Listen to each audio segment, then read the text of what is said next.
Back again sa channel ko, apat na kayo, natanggalan na ng isa, 5 dapat yun, up na lang. Okay, anyway, balik tayo sa mundo ng teknolohiya. That's the thing na nakakita mo, ang tawag dyan, way back in the previous times, holograms. Alam mo bang minsan ako nag-aral sa isang universidad at meron akong siyempre, it is university. So, you will have to expect na magpupunta at magagather lahat ng matatalinong tao sa mundong yon. And one of this so-called friend of mine, ito yung tumulong sa akin na magbigay ng concept sa mundo ng information technology. Because that is one of them are like a heinous criminal ingenious. And ito tayo sa mundo ng information technology we are tasked to innovate things.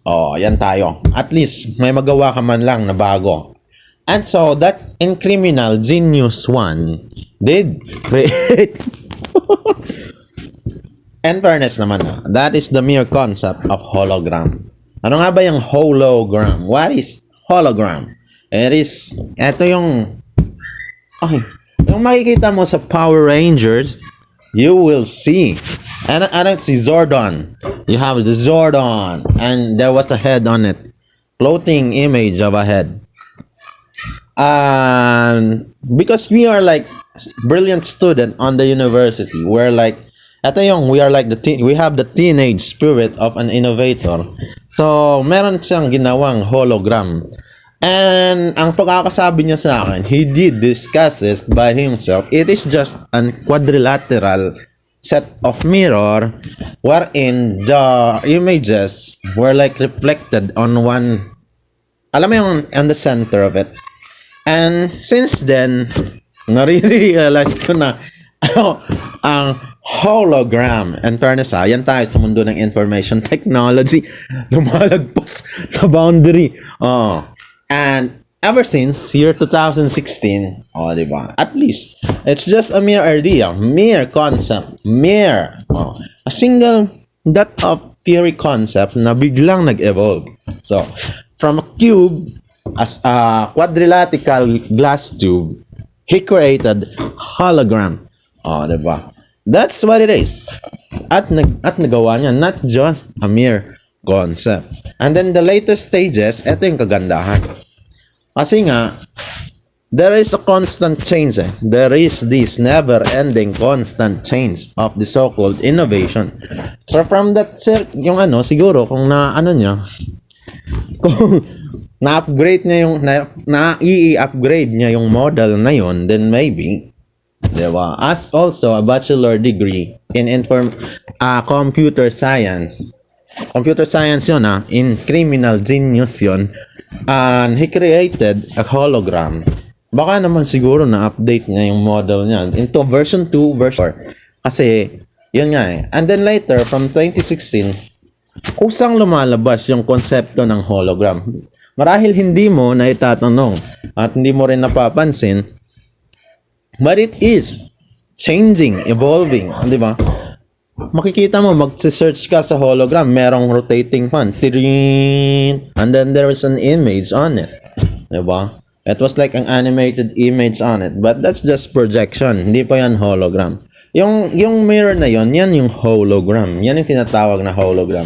In fairness ipa-plug ko yung University of Mindanao in Davao City because they are also, alam mo na yan, they are genius when it comes to that one. Hindi ka gagraduate ng degree, wala kang makukuhang degree if you don't do it well. Yan. They created hologram and then that's it. Meron pa akong nakita. They are already, alam mo yung tubig?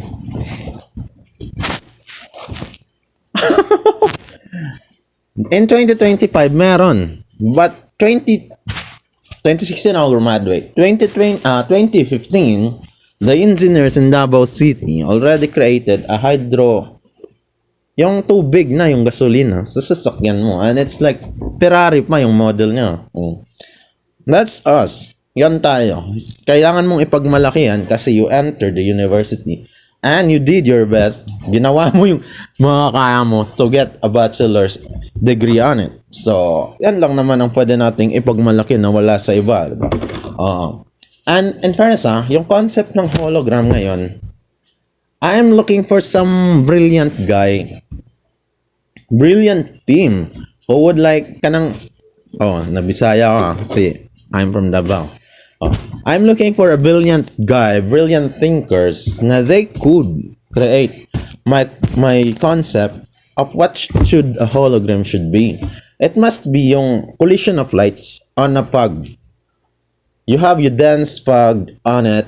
You have the dense fog, or kaya naman you just have to you make a light collision on it para magkaroon ng image. And that is the perfect concept of a hologram. Well, matagal na namin yung pinag-isipan, tagal na namin siyang gustong gawin, tagal ko na siyang binuong concept. Kasi, you know now, we are on a network. We are on the same university. We are on a network. We have different field of studies, pero we are still connected, bounded with ideas, diba? And I wrote it on a book, which is I called, hindi ko sasabihin because on it, sinulat ko rin yung how technocracy should work. That's technocracy. Technocracy yun na, iba yung hologram. Pag-usapan natin ang hologram. In fairness, in the 2025, meron kang yung nakita mo yung cube, he did. Yan yung model ko. My own model of a hologram. I did draw it on a notebook.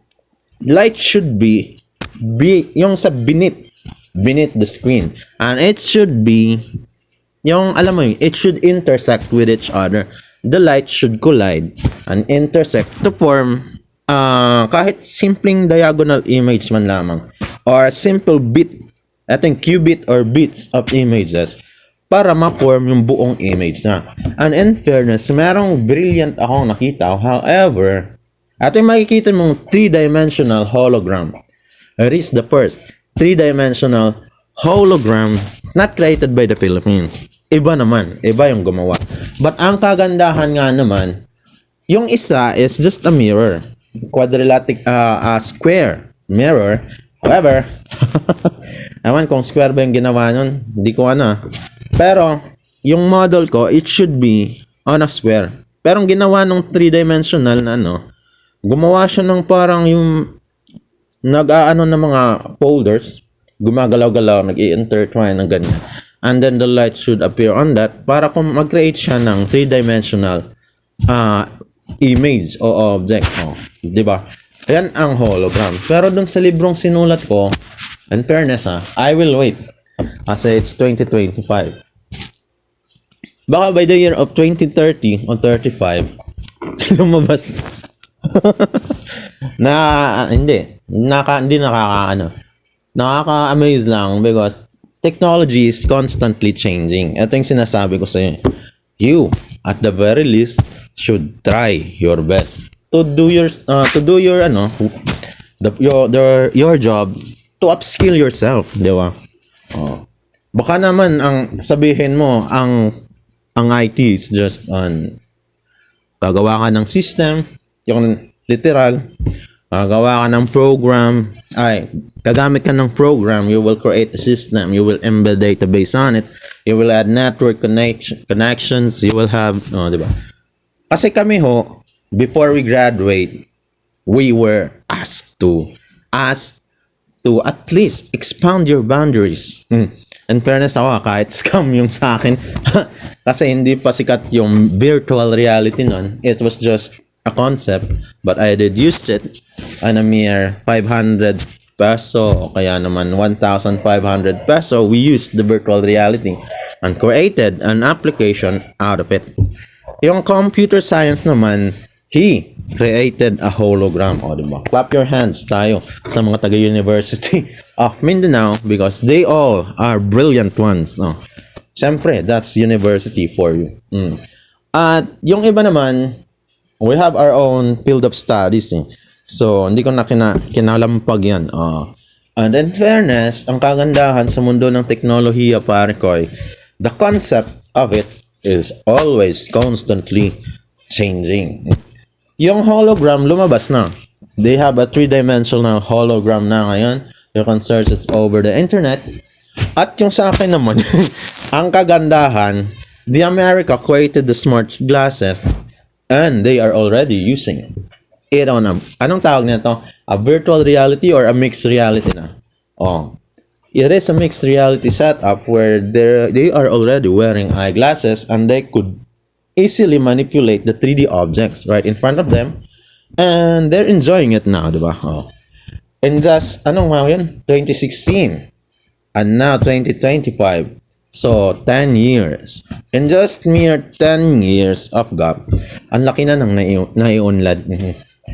Maraki na at marami na ang naiunlad ng teknolohiya. At mag-expect ako nga baka mamaya nga mapunta tayo sa mundo ng teknolohiya. Yay! Yan ka ngayon. One day, maybe, who knows? Gusto mo ring maging information tech. At the very least, meron kang na itanim sa likod mo.